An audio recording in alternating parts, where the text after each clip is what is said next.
Yes, good afternoon once again. Good afternoon, everyone.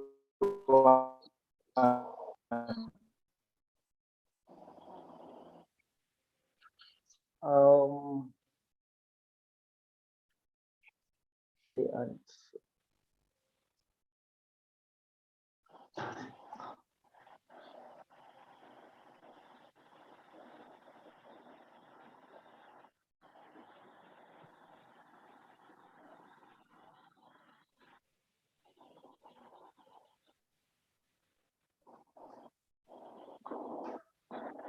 is everyone getting me now? Yes, I'm getting you. Yes, we are getting you very well. Great. Once again, good afternoon, everyone. Welcome to today's session. My name is Douglas once again, and I'm the founder and CEO of Sportrace, Uganda's first football manufacturing company. And I happen to be the ITM Foundation Youth Empowerment Program alumni. Also, we were the 2020 MTN for Good campaign overall winners. So today I'll be moderating this session, and we all know, like I said a few minutes ago, we all know customer service is very important to your business because it retains customers and extracts more value from them. By providing top-notch customer service, business will recoup customer acquisition costs. Okay.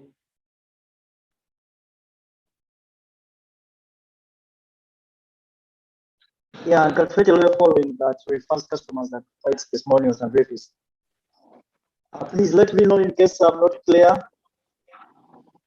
so that I can try to. The video. Your voice is breaking a bit. It's getting a little bit of crackling in it. I don't know what the problem could be. I think try to speak without the earphones. Yeah, that's what I was going to do. Let me put them off. Let me have them off. Yes, and then turn your video back on. Are you getting me clearly now? Yeah, you're quite clear now. Thank you. Douglas, just one last thing. Please mute your computer or your phone, one of your devices, because the one that you're not using to speak, I think your computer. Make sure that volume button you've pressed the one that says the one that's crossed, so that we don't get the echo.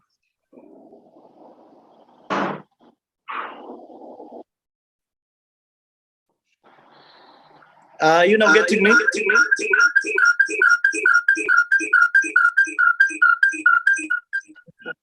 There's still one of your devices on, make sure the sound is totally off to zero. Yes, no worries. Well, I think now you can get me clearly. Exactly. Yes. Much better. Right. So now it's your video that we don't have. I'm going to have it on. All right. Great. Sorry, I used my phone. I had to use my phone. I wanted a clear picture. Yes, much better now. All right. So good afternoon, everyone. Once again, I'm sorry for a few interruptions. So we don't need to waste a lot of time. We have wasted a lot of time. Hopefully, we have the members have already joined. Let me see. We need to have more members. I think we need to have a few minutes, like 5, to have members join us so that we can start. I think we can start with the people we have now. We have 20 participants on the call, so the others will find us along the way. All right. So, Dorcas, good afternoon. Good afternoon. Good afternoon to you, Douglas. Yes, well done at MTN Uganda. Thank you. Thank you also at So Ubunifu. Is Ubunifu the correct pronunciation? Yes, and maybe before we start, I will need to inform the members that in case you're speaking or in case you're given a chance to speak, please please make sure that time, and also if you're not speaking, you make sure that you mute your microphones. And maybe if you have any questions that you want to ask, you post them in the chat. Let's get going. So, Dorcas, how is the customer experience in Uganda? I didn't know that. I'm actually very happy that to see Dorcas. We have had customer experience, very fantastic customer experience from Uganda. I mean, from MTN Uganda. Sometimes you want to be helped, and then someone really talks to you nicely. They come through and they help you. So we're very glad to talk to the general manager of the customer experience. Must be some great work you're doing up there. So please, without wasting any time, let us know about your career. Tell us your career story. Okay. Yeah, my name is Dorcas Muhwezi. Currently, the general manager, customer experience in MTN Uganda. I actually studied engineering. I graduated with a bachelor's in electrical and electronics engineering. And my first job was with Uganda Electricity Board. And then afterwards, I joined MTN Uganda as a corporate services engineer. I then attained different positions in the technology department, network department, as it was known then. The final position being senior manager, quality assurance, network quality assurance. But around that time, there was also a change in strategy and structure in MTN, and I was given an opportunity to serve with the customer experience department. That was back in 2016, and I took up the role, the challenge, and I took up the role. So I currently have been working in customer experience for the past 5 years, coming to 6 now.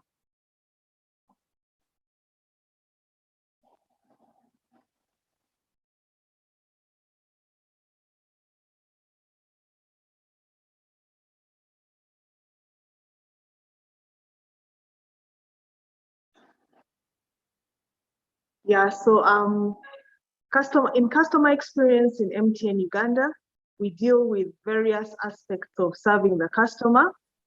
I was first, the first thing, of course, is we handle customer complaints, but we also work on different aspects of how customers experience MTN services. We receive a lot of feedback about our different products and services, and work with various departments to make sure that we are sure that the product and the service that we are giving customers is to their satisfaction.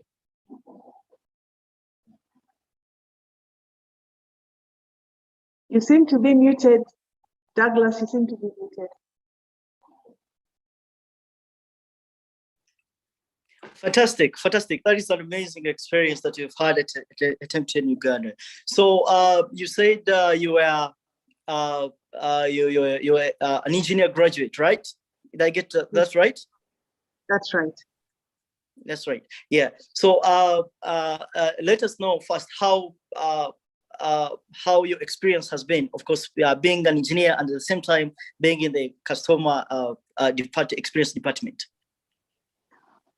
Okay. I think what it is that since I'm an engineer and I'm still working in MTN Uganda, most of our products, most of our services are technology based.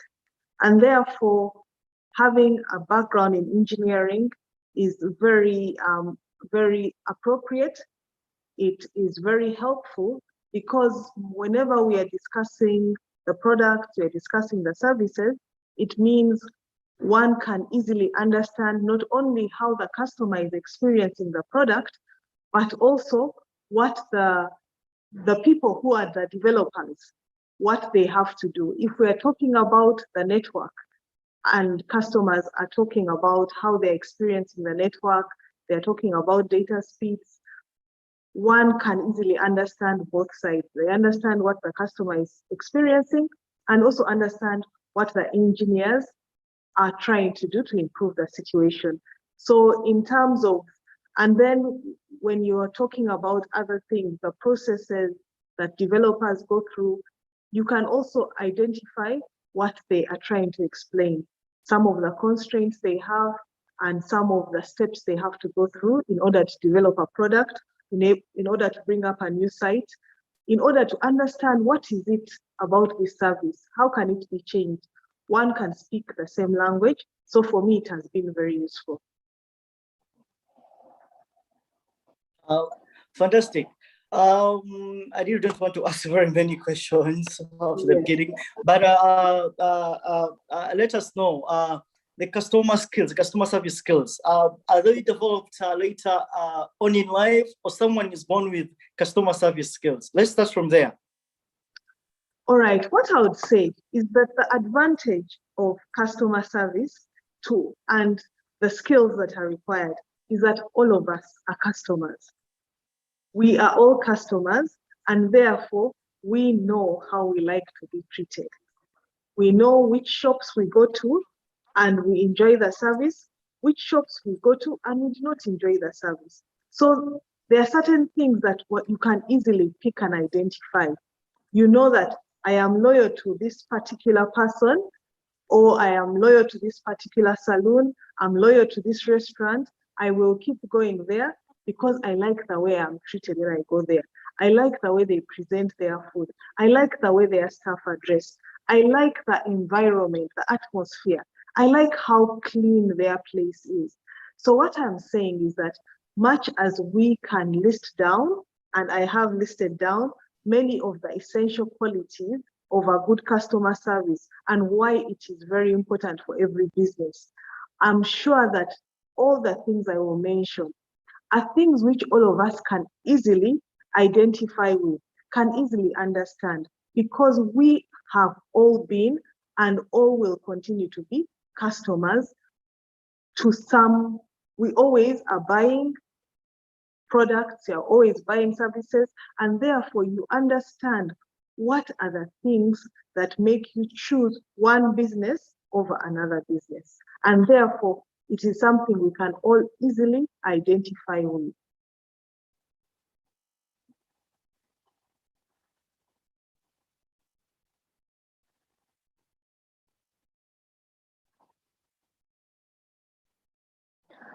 So furthermore, as we wait for Douglas to come back online, what I would say is that as long as we're talking about customer service, we all know that we create businesses and companies to provide services and products to customers. So without customers, we don't have a business.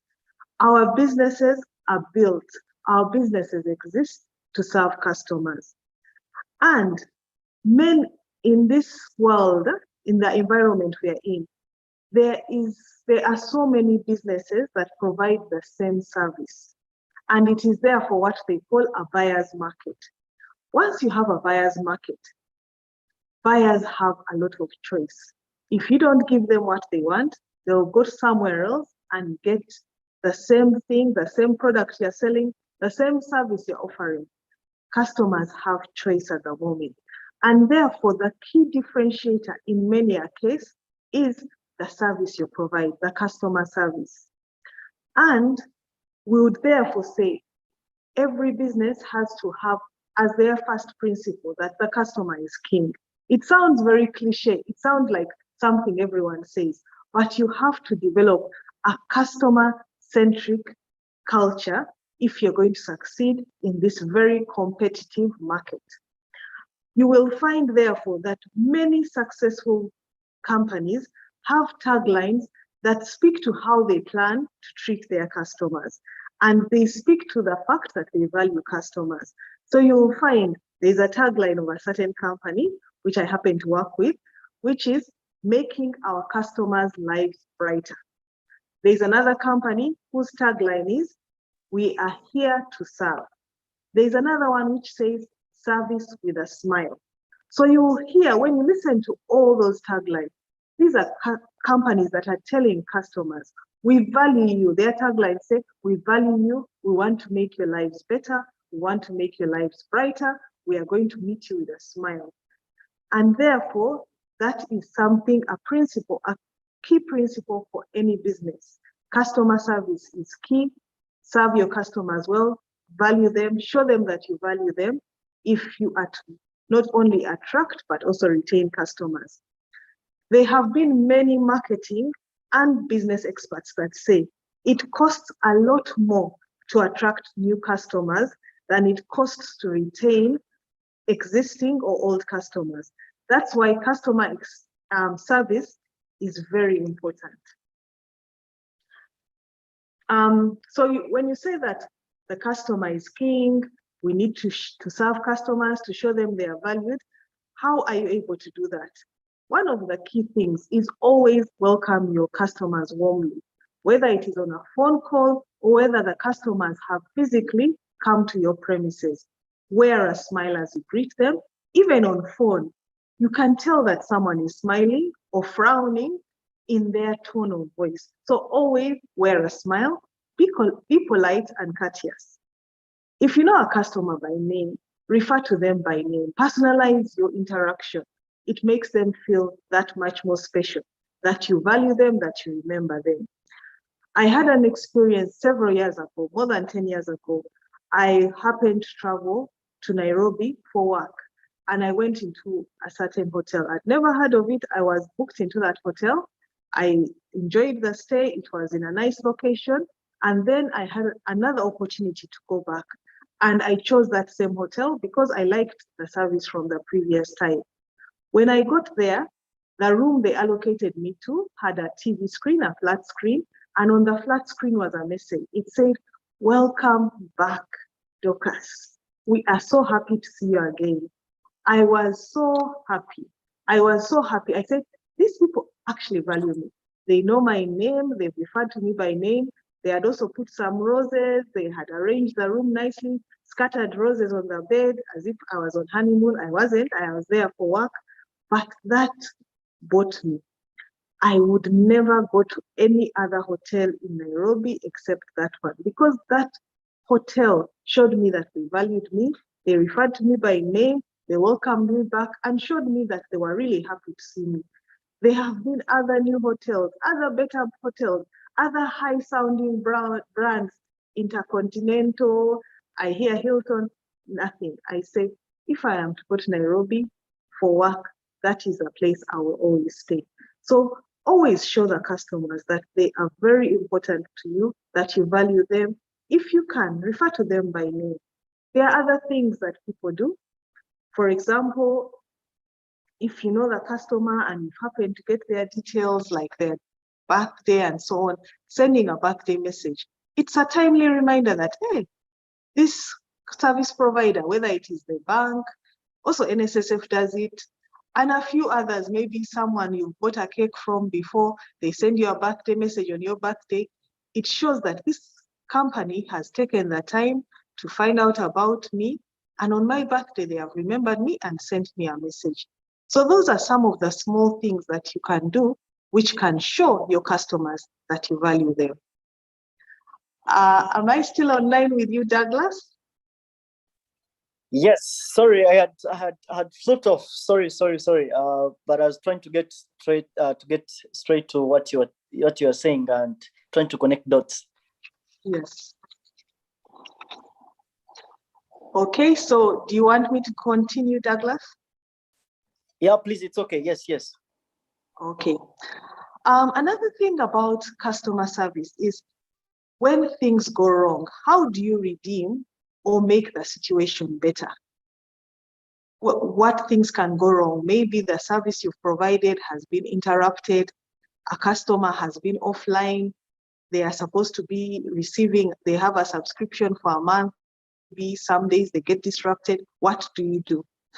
I know of a restaurant here in Kampala where if they make a mistake on the order, for example, the meat is slightly undercooked, the chicken is a bit pink, they give you a replacement right away, not asking many questions, not making too many excuses. They give a replacement. That is a good thing.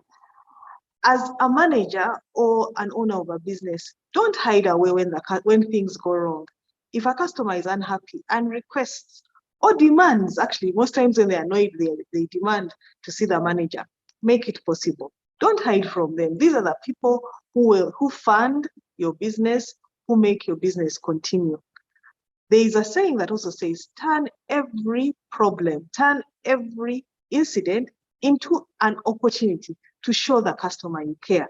So it's not only when things are going well, but even when things go bad, you can show the customer you care, a sincere apology, and an acknowledgement that, you know what, we didn't do it the right way, we are sorry about this, and then go ahead and find a way to remedy the situation. That goes a long way also in showing the customer that they are valued, in showing them that your business is responsible. Find ways to make amends, and that will go a long way in showing the customer that you value them, and to once again be a way in which they can pledge loyalty to you. They'll say this company, sometimes it gets things wrong, but when it gets those things wrong, it makes sure that they make sure they find a way to make things right. Then always have a phone number or a WhatsApp number clearly displayed, which provides a way to the customer to reach out to you when they have a question, a complaint, a compliment. Well, as I said before, don't hide. Don't hide from your customers. If you are there for them when you make a sale, even when things go wrong, make it very possible for them to reach out for you and make sure you make amends. The other thing is we want staff or the people who are selling a product or service to you to be very knowledgeable about it. Let them be knowledgeable. Better still, let them be using the product or the service themselves. For example, if you are someone selling cars, and then the customer starts asking you, what is the fuel consumption like? After how often do you have to do a service? You better have those things at the top of your fingertips. Huh? Is it a four-wheel drive? What do you have to change? You know, some time ago, four-wheel drive, you'd have to get out of the car and lock the tires. I told you I have a background in engineering, so I have some experience with off-road cars. You would have to get out, turn some knob in order to lock the tires in a certain position for four-wheel drive. When you're selling a car to someone, you have to be able to know all those things and explain to the customer how it works. If you're selling shoes, a customer comes and says, no, me, I want a wedge. You better know what a wedge is. Don't start looking around like, what is this customer saying? Know your products, be knowledgeable. It gives the customer confidence. I also the same, if you're in the food business, if you run a restaurant and a customer is saying, please recommend to me something, you have to be able to recommend something and even explain. They may say that I don't like things that are too spicy, I don't like things that are like this. Know your product. Even better still, if you've tested it yourself. If you're a restaurant owner, please allow your staff to be testing your products so that they too can know if you have a taste like this, if you have a taste like that, this is the thing you should go for. Always be knowledgeable about your products in order to give confidence to your customers about that you are in a business and you not only know about the products, you also use them yourself. That is how you can give them confidence, and you'll be also able to give suggestions when something is wrong or something is, the customer doesn't understand something so well. You're able to quickly explain that, no, when it does this, that is the problem. Be very knowledgeable about your products and your services. If you have a service or product that you're offering, which requires customers to be coming to your premise, make sure that your premises are always as inviting as possible. Make sure the place is clean, make sure it is well organized, make sure that it's brightly lit. Okay, I guess unless it's a nightclub, but if it's a shop, a daytime kind of business, make sure it has very good lighting, it's well aerated. This gives a very good impression to the customer, and that the service or company they're dealing with is serious, is professional, and it takes their work very seriously. Then when a customer comes to your premises, whether it is your shop, a service center, pay them attention. There is nothing as bad as entering a shop and the people who are supposed to be serving you do not pay attention to you. The moment you walk into the door, let that customer be welcomed, greeted, ask them what they want. Don't have people seated behind counters. They are sending text messages on their phones. They are chatting, ignoring the customer. I know of a certain hospital in the Bukoto area. When you walk in, they talk to you, they ask you what you want. And then if you're seated in the waiting area, you have someone come and check on you like every 15 minutes. Hello, what are you here for? Have you been attended to? Do you need anything else? Such things are key differentiators when you are looking for good business, when you're looking for your business to grow, when you're looking for growth and in revenue, when you want to be recommended to others. Make sure your staff are attentive, make sure they are very welcoming to the customers who come, customers and clients. You will show that you value them. Then always communicate to your customer. Whenever, if you're in the kind of business which constantly has new products, new services, pay attention to which people have been buying my products. Who can I communicate this new product to? They'll also know that you value them, especially if you are always communicating products which are in line with the kind of taste they've shown in the past. And then also, if you are like the kind of business where a customer first pays a deposit, maybe you are into interior designing, you make curtains, you make furniture, customer has paid a deposit, you tell them, okay, this thing will be ready in 1 week or 2 weeks.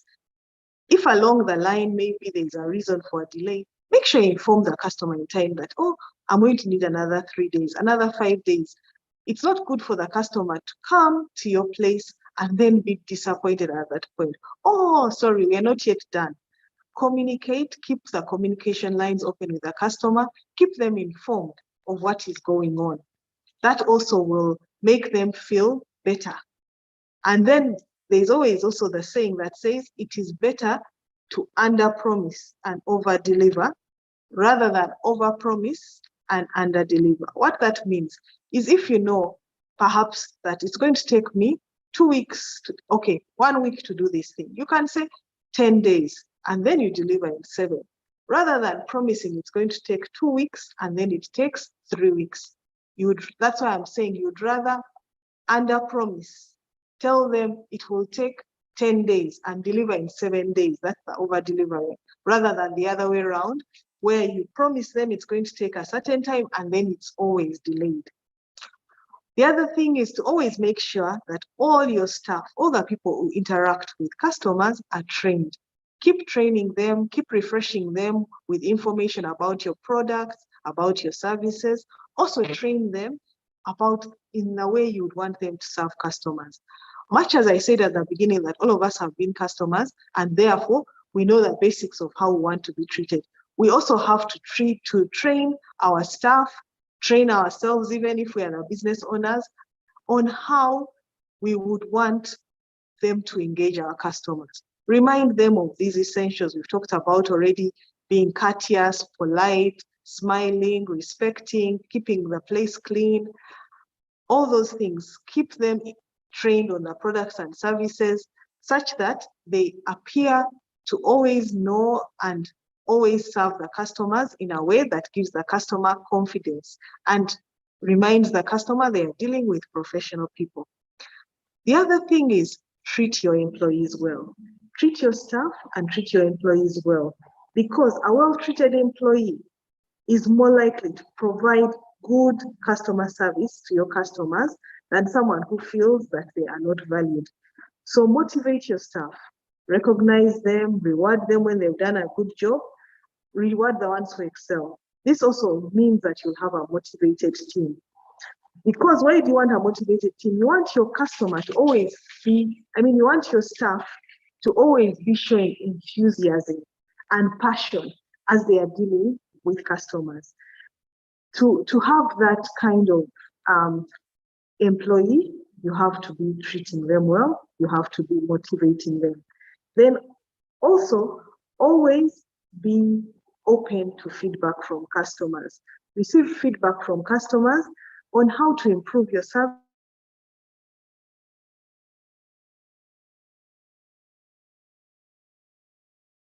service, on how to improve your product. Sorry about that. There was interruption. Someone was trying to call me on the phone. I'm using my phone for this. Provide channels through which you can receive feedback from the customers. In the past, there used to be suggestion boxes, but now we've become more digital. So we know people are using things like social media. They want to be able to use WhatsApp. They want to use Twitter. So they say meet the customer where they are. In Uganda, our population is very youthful. I think they say like over 70% of the population in Uganda is below the age of 30. And this age group increasingly uses social media. That is their favorite channel of interaction. So make sure you're present on social media, interacting with customers, providing a way to get back to you, but also that can be your same channel that you use for marketing. So meet the customer where they are, provide channels through which they can reach out to you. But of course, social media here, I'm assuming that all our customer base is using smartphones. They don't only use smartphones. Also, your phone number is enough. Prominently display your phone number in all channels, whether you're using posters, whether your shop itself.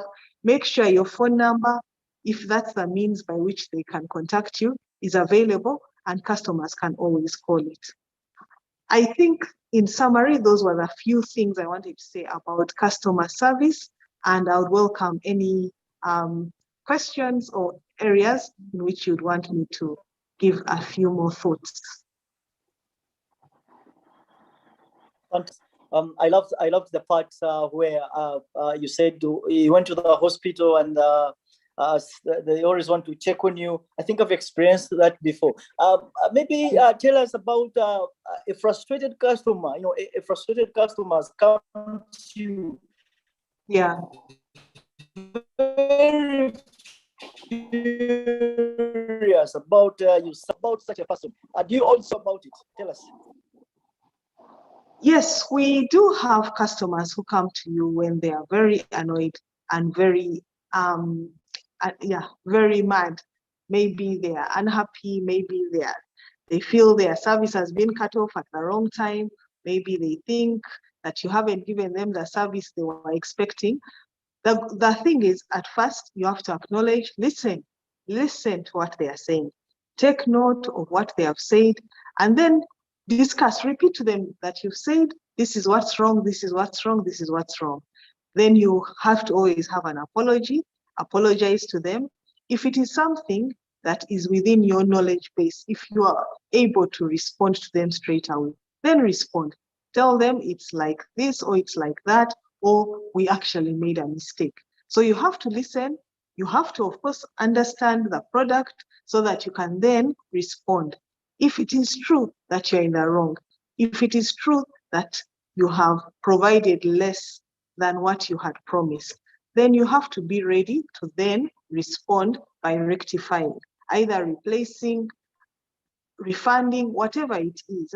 But the first thing is you have to listen, understand properly what they're complaining about. So to calm them down, say, please just explain again, take notes, read back to them, maybe say that you said this happened, this happened, this happened.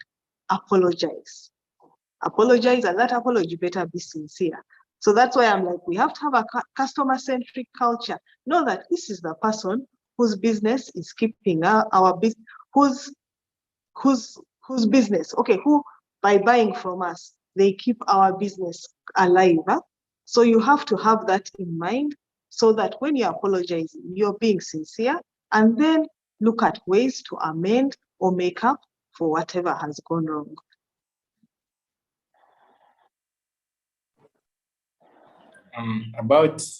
Thank you, Dorcas.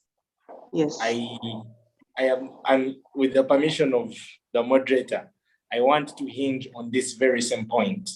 You talked about dealing with a customer who is angry, and then I'm looking at dealing with a customer who makes you angry. That's the part I'm interested in, because sometimes the customer does reach out and you offer all the politeness there is in the world to make them feel comfortable, but then they just move away from demanding for a service and then start saying things that are poking at your personality, saying things that are out of the line of the job. What happens in such a situation? All right, such a situation is very difficult and it requires us to develop our sense of self-control. Because for everyone, the moment you're being insulted, the easiest way, not the easiest way, what I would suggest in such a situation, just tell the customer, okay, I acknowledge what you're saying. Please give me some time, or let me get my supervisor. If you happen to be working in that same space with someone else, say, let me ask this other person to also come and listen, and let us see how to solve the problem. Because trading insults, of course, is not an option.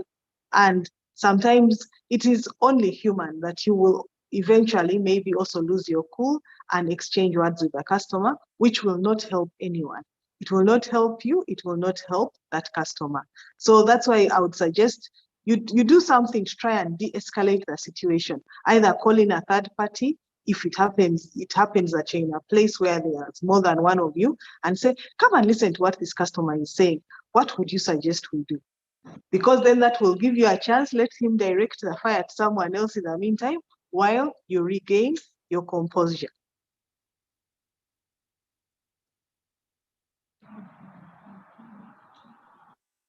Well, yes, thank you, Dorcas. There are some questions in the chat box. Someone is asking, please share some marketing books for us to read. That is Muhammad. And then Nsubuga Stewart says, what does it take to win market competition? Yeah. Let's first tackle these ones, then we go to the next questions. All right. On marketing books, I think my colleague Primera is on air, because here we are actually talking more about customer service than marketing. Because I am not sure what particular branch of marketing you are interested in. I don't know if Primera is still on air and she can give some very good advice. But there's one which I was reading called How to Win Some Customers, How to Retain Your Customers and Get Them to Bring Your Friends as well. It's by a lady, a Ugandan lady called Dorothy Tuma. I would say it's a good one.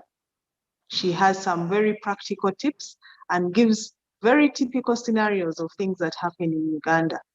That's one book I had been reading in the recent past, which I would recommend. All right, thank you. Then the other one is, what of these customers when they find mistakes in your service, instead of coming back peacefully and ask for what could have caused damages, but he just comes back shouting at you, not even allowing you to defend yourself? I believe that scenario is similar to the question that was asked on air a few minutes ago, which was asking how to deal with a customer who is very annoying. Yes. And in that case, we had said, try and say, please explain once again what went wrong. Okay, you're saying this place is a bit rough. You go over what they're saying and say, let me take notes about the things that you're not happy with. Try and cool down the situation such that the customer, when they are explaining this to you, and you're showing them also, I'm taking note, I'm writing down all the things you're saying are wrong with the product. So we deal with, because sometimes the person selling, for example, if it's dresses and so on, or they are making curtains, it could be that the person sewing is not the person who serves the customer. So you say, let me take down notes of the things that are wrong so I can discuss them with our tailor, discuss them with our carpenter, discuss them with the person who does that. That is a good thing. Then apologize. As I said once again, there has to be a sincere apology.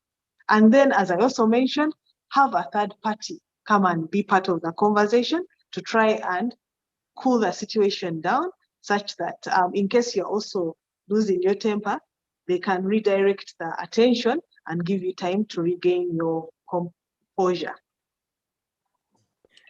Great. Thank you so much. Thank you. Let's see this. What is the relevance of CSR in client care? That is Mohammed again.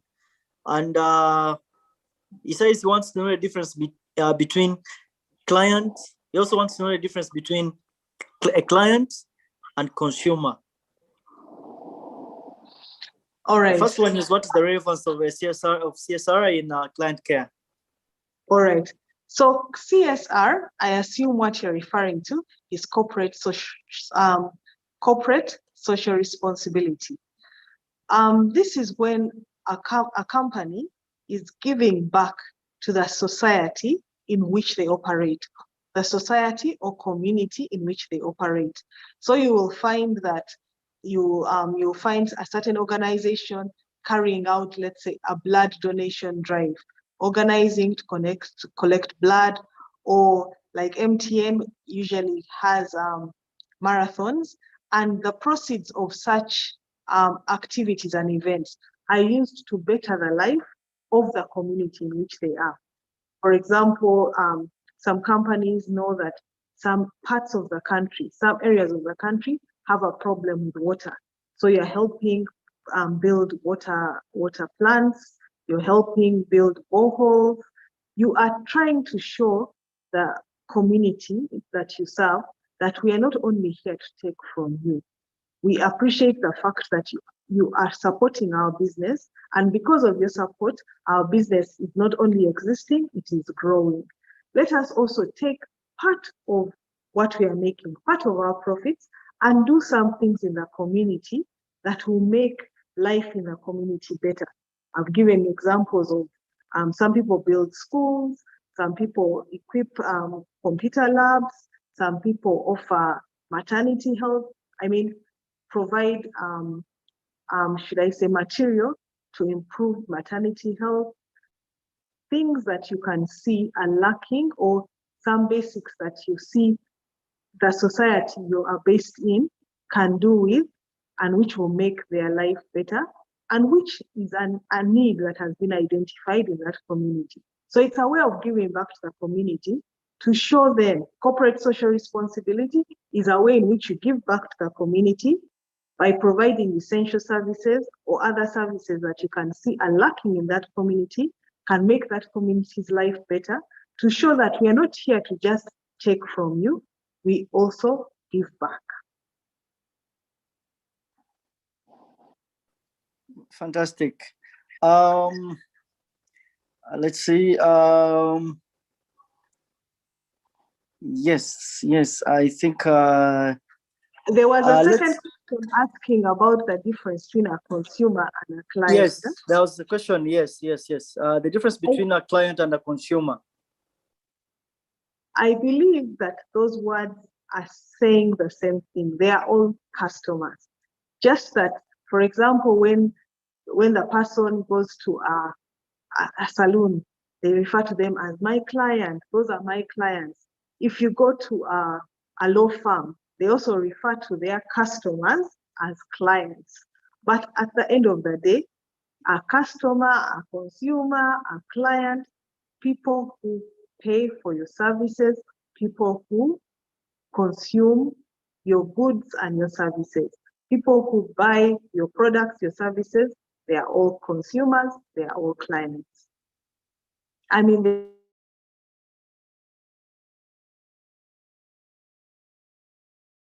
they are all.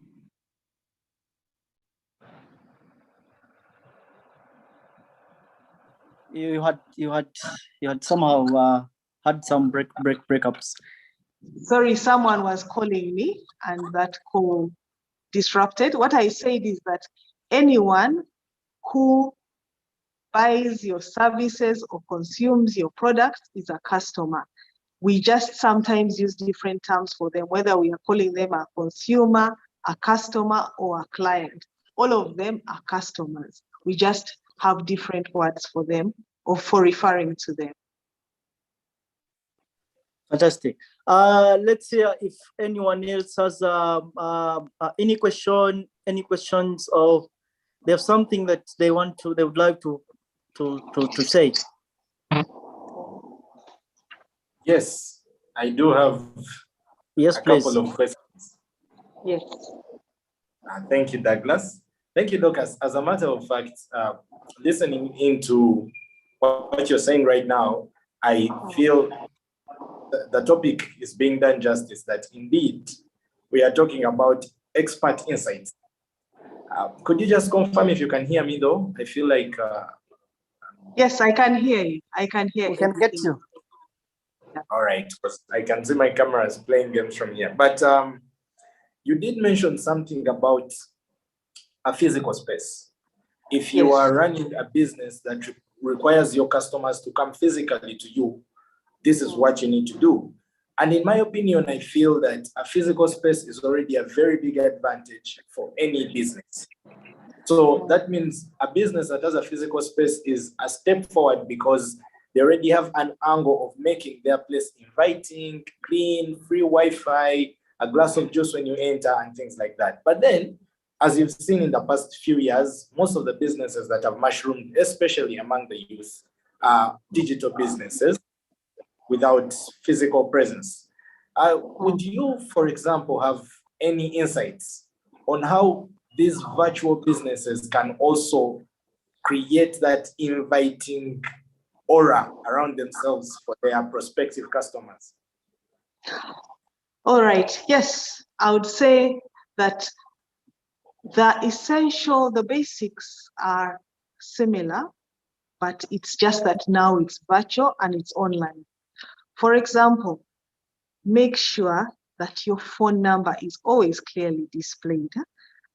I happen to go online a lot to buy certain products, or I'm looking for the name of the shop, especially in the lockdown. You know that I used to buy something from a certain shop, you're looking for it online. Once in a while, by chance, you find that it is either it has a website or it has a Facebook page. You go on that page, it has a phone number. You call the number. The person who answers the phone, I've never heard of that business. Keep your information relevant and up to date. Make sure that you whatever virtual space you're occupying, let it have correct and up-to-date information. Step number 2, answer the phone. There was someone I wanted to buy some serving dishes from. A whole day I called the number, no one picking. Afterwards, the person picked the phone and said, sorry, I work in the mall, it's noisy, I couldn't hear anything. So make sure that you are available to your customers. If you have displayed your products online, you've advertised for people to call you, make sure you answer that phone. Or make sure you call it back. If you notice a missed call, don't make the customer have to call you again. Then also the pictures, let them be bright. I moved from I was using my laptop camera, but I noticed the image was a bit dark. I said I should look enthusiastic, use a brighter camera to make it look the session. So you can see I've tried to choose an environment which looks a little bright, a little light, so that I also engage you and you feel like, yes, this person is here for us. If I was in a dark room, you'd say, this person who's telling us about customer service, you may be focusing more on trying to make out who is this person. Make your pictures bright, let them be clear. If you want to advertise that you do good food, take the best shot of your food, take the best shot of your shoes. Make sure that does someone want to see the side view, the top view of the shoes, the other view, put a model in the shoes so that the person can picture themselves, same to the dresses. So it's the same thing, make it bright, make it look exciting, let it be warm and inviting.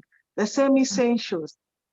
Make sure that when someone comes to your space, if it's a website, keep it updated. What are your latest products? What are your latest services? Keep it engaging. When someone asks a question on Facebook, answer in 10 minutes, 5. Make the person know that you value them. So you're translating the same thing, but into virtual space. The same thing that I've told you, pay attention to your customer, means pay attention to your phone, pay attention to your WhatsApp. Answer in the shortest time possible so the customer knows this person wants my service. I called them, they answered. Or they didn't answer, but they called me back. Or they answered their WhatsApp straight away. I asked them, send me a few pictures of the product. They send the brightest, nicest pictures. Don't send a picture that is from far. Someone has to zoom in to see the details of what is this product, what does it look like. I hope I'm communicating. Yes, you are. I buy online a lot. In the lockdown, I used to buy almost everything, right from the Irish potatoes, whatever. Someone sends you a photo. The photo must look inviting. Don't just say, I sell passion fruit. Let the photo show the fruit look healthy. Those are the things that will, because there were like 10 people in our neighborhood WhatsApp group all saying they sell the same product. Now the person with the brightest picture, the one who will answer their phone straight away, will get the business. Yeah. Right. I'm getting pointers literally from the things you're saying. And I just want to take us back to the question Subuga Stewart asked of what does it take to win market competition? I just want to craft this a little more towards customer experience. I'm imagining a situation where all the people on the call right now have business they are pursuing, and we are all going to pick your insights the way you've said them, and they're going to take them and implement them. In that case, that would mean that we have the same blueprint, and what is there an angle through which someone can be crafty or creative with customer experience? Is if everybody is doing this the way you have told us, then how will one person outdo the other? How can we be creative with customer experience? Okay, one thing is everyone can have the same strategy, but execution, consistent execution is not always the same. It's like saying everybody in Kampala nowadays claims to make pizzas. So they all make pizzas, but there are some people who excel and make them better than others, or who when you call them, the way they treat you is a bit different. There are always those differentiators. I'll give an example. Sorry, now to just move. Okay. I think first of all, so let me just first step back from this. I think Uganda has a very big market. We have a very big market. We are not all in the same area. So you can't say that if you're all executing, one person will get the entire market. We all have different circles in which we operate. I'm sure if one person is based in Buziga or Busega, someone else will be in Kira. And therefore, I think the market is big enough. So it's not just about competing against each other, but when the customer comes to your premise, give them your best.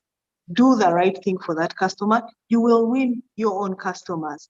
Out of the population of 3 million people in Kampala, there's no one person going to serve all of them. I don't think that should give us a lot of fear. Serve the customers who come to you, advertise, you will get yours, someone else will get theirs. Otherwise, you'll say, how do supermarkets compete against each other? There are different things that come in, like location. Capital Shoppers in Ntinda is perfect. It's very good. Maybe they give good customer service, but someone will be in Kira, someone will be in Nakwero and say, that place is too far. You set up your own supermarket that is close to them. Also give excellent service. Make sure your products are always well stocked in the shop.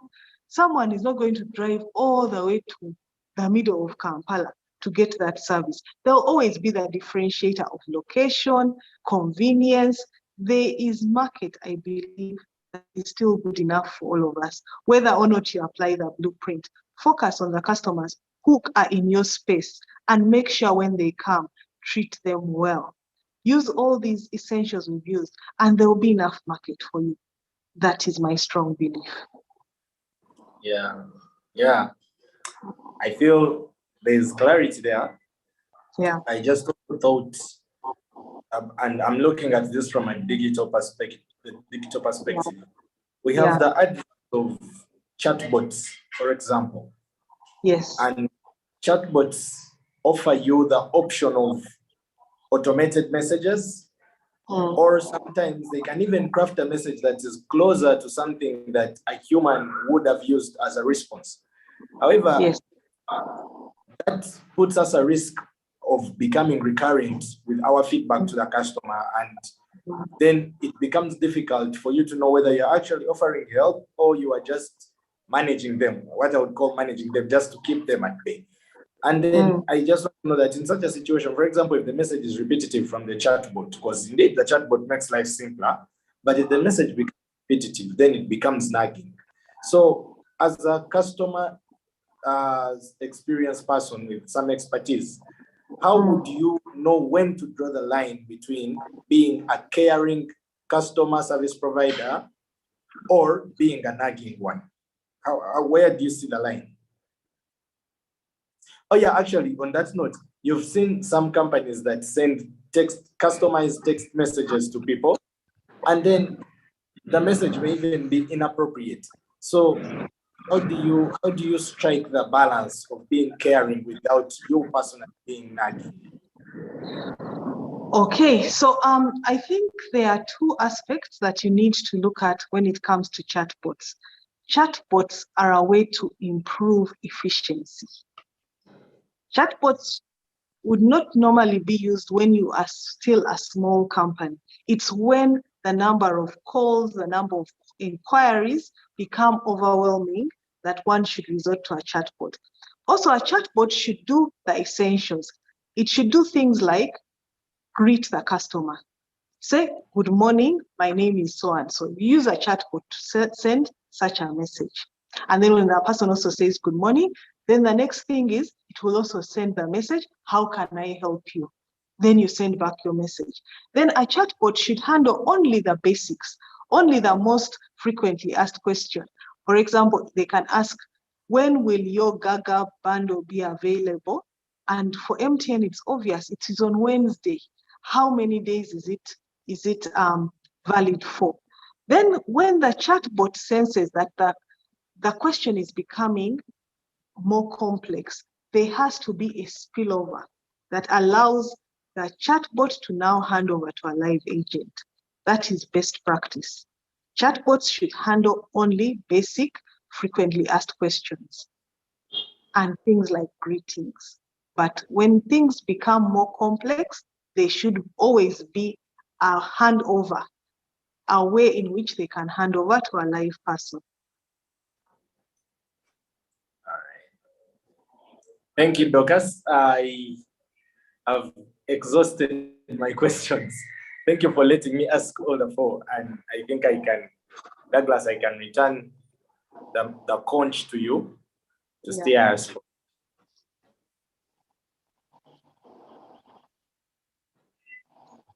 Thank you for your questions. They were very engaging. You're welcome. Right. I don't know if we have any other questions, maybe from any other participant.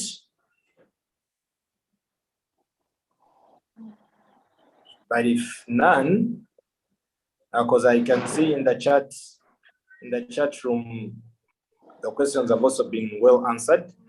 I also want to be really glad that we have managed to keep the session within the time, and it has been cozy.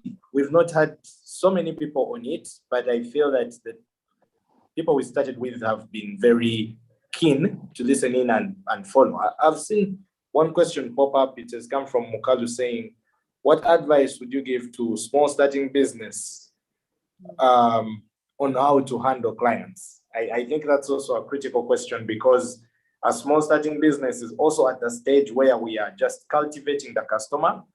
So I think, yeah, a few tips would be quite welcome. I think when you are a small starting business, of course, there could be different scenarios, but what is true is maybe you are not known in the community, or maybe you are coming into a business in which there are already established competitors. I will give a personal example. I used to use a certain mall where I used to go to, and I would go to a certain salon. And then time came when it wasn't always convenient for me to go to that salon because of time and so on. And so this new starting business, this person said, I can be coming to your home. Now you see that is a differentiator. This person knows maybe at their salon in the building in town, they don't get customers 24/7. So they have the time to be able to offer that personalized service. Let me come to your home. So you can see as a small business, you may have that luxury, which some bigger salons will not be able to afford because they'll say, we have customers clogged in here as we can't come to your home. But if you're small and you're able to be that flexible, you can even then negotiate and just say, you'll just add 5,000 for my transport. I can come to your home. Those are the small differentiators that can help you now start establishing yourself. Now this person can send your information to others and say, this person is good, they are flexible. You can either go to their salon. Sometimes if things are too tight, you have no time, they can be relied on to offer service at your home. I hope that is one tip. Be personal, offer to go that extra mile. Again, lockdown taught us many things. Suddenly, neighborhood supermarkets started offering delivery services. Look for those small things which can make a difference. Of course, small starting business, you may not have enough money, a lot of money to offer this as a free service. Offer it and politely say, but I'll have to incur a transport cost. If you don't mind, put a 2K. I'm just a few kilometers away from here and I'll deliver to your home. Those are small things that can make a difference and help you get established in our market. Okay. Thank you, Dorcas. As I can see, there are no further questions at the moment. I think, Mukalu, you've got a good pick on what small businesses should do. But I just want to call on Primera and ask her to turn on her camera. I know she's been on the call. And maybe she can give us a few closing remarks based on what she has had today. I know she's a very insightful lady, but I would just want to hear from her on what she thinks of the discussion we've had today. We've had chatbots, we've talked about small businesses, we've talked about being bold and taking the extra mile. I would want to pick her mind on what this discussion means to her. Primera, if you are there, please turn on your camera and give us some closing remarks.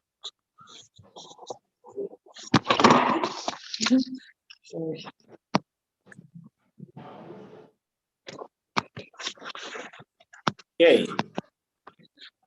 I don't know if we still have her, but I can also see Mr. Munyanda Nelson is on the call. So Nelson, if you have a minute, maybe you can also just give us a remark or two of what you think of Dorcas' presentation and of the discussion in general.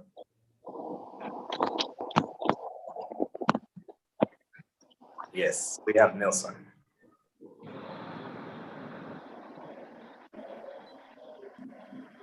I caught you unaware as always.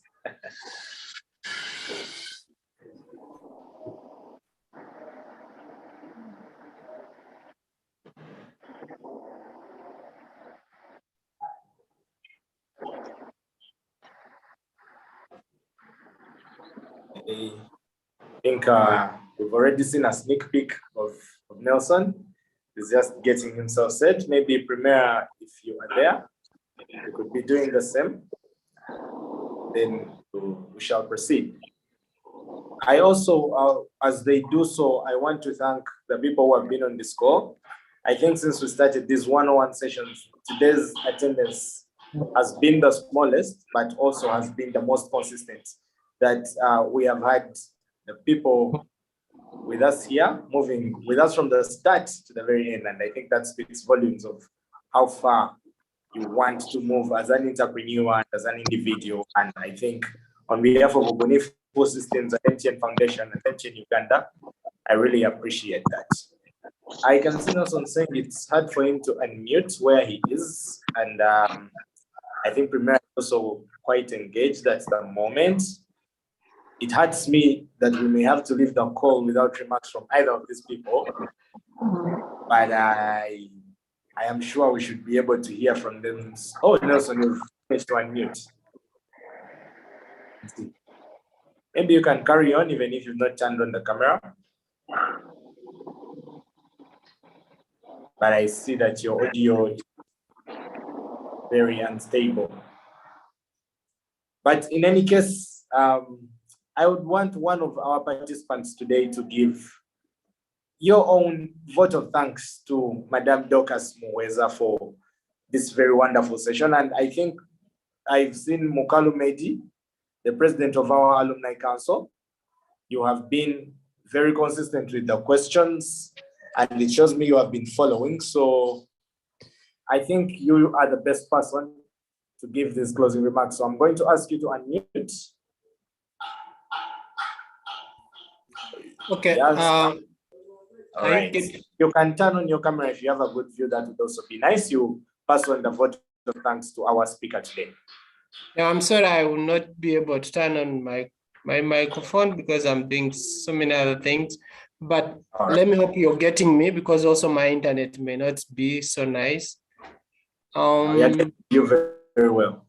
Yeah, I just want to say thank you so much to Madame Dorcas and the like those interesting, informative, like way of answering questions. Like I am just wishing if we push this more to a chapati seeker, because there are so many like small businesses running the economy, but they are lacking this customer care. And to me, I think if we want this country to be like growing, like these sessions should go as deep as down as to someone who's making a chapati, someone who's making carpentry, because that person is paying school fees for so many. So the business means a lot to this nation, but marketing is the worst in this country.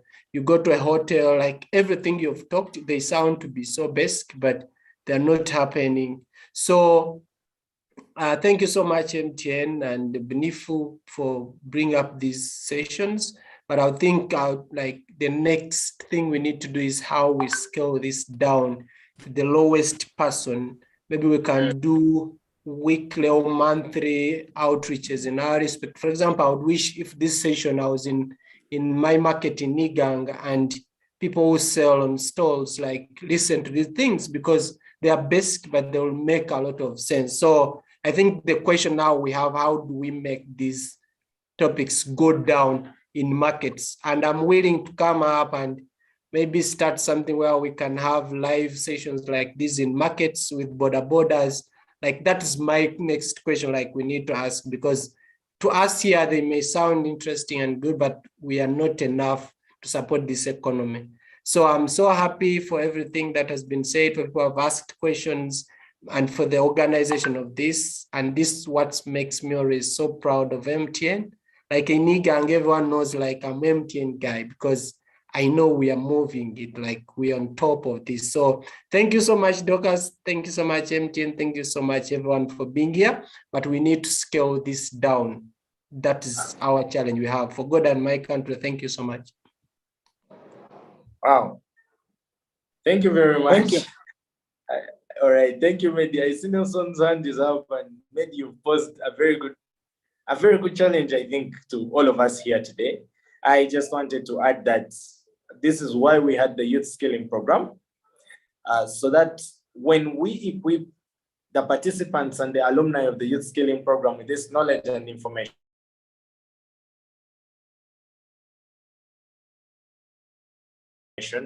it is us trusting economy into the youth that look up to you, the youth that know you as the MTN guy. And I know maybe you do this a lot, but I also hear your concern where you want the brands to come in, the two brands, especially MTN coming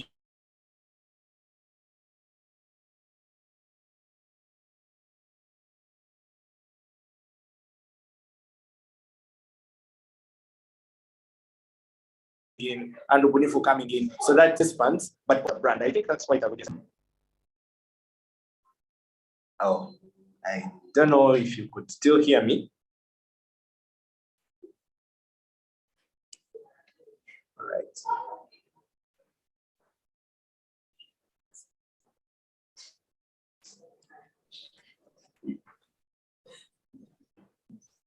We do. Sylvester, we had lost you a bit. I hope you can hear me.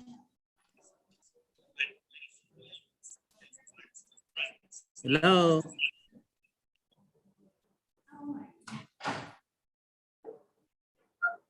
Okay. I think my sound had got off a bit. Nelson, I could. Yeah, I cannot leave without thanking Dorcas Oduali. Thank you very much. It's not easy to get such people in here for a session of 1 hour or so. We thank you very much, Dorcas. Very much good insights. I believe also internally we shall need this. It's very insightful, and so that every MTN, every beneficiary of MTN products and services and CSR programs can understand a lot more about customer experience. This is a step in the right direction to get new ambassadors and people to understand what happens back in the back office of the customer experience. Thank you very much, Dorcas, and we'll still call you for the second session because we need more of these to nourish our minds and also our businesses. Thank you very much. Thank you, Sylvester. Thank you, Douglas, for moderating. Douglas is one of he was the winner of the What Next campaign, Dorcas. For your information, he does football, it does sports equipment out of local materials, renewable materials. I don't know whether Douglas, you introduce yourself in that regard. So there are many people here that we have touched, and many more are joining through the program. Thank you very much. All right. Thank you, Nelson. And I think with that, we have come to the end of our call. I'm sorry, I just took over from Douglas at some moment because I felt his network was not very stable. So I was just offering some support. But Douglas, I'm very grateful for you initiating this session and taking up the motive to be able to moderate for us today. For everybody else who has been part of the call, I pray this information doesn't stay here. I hope we can all take it. And I hope we can make ourselves, our businesses, and the businesses of our friends and family much better through extending this knowledge of customer experience. Thank you so much. Have a lovely afternoon. Bye. Thank you.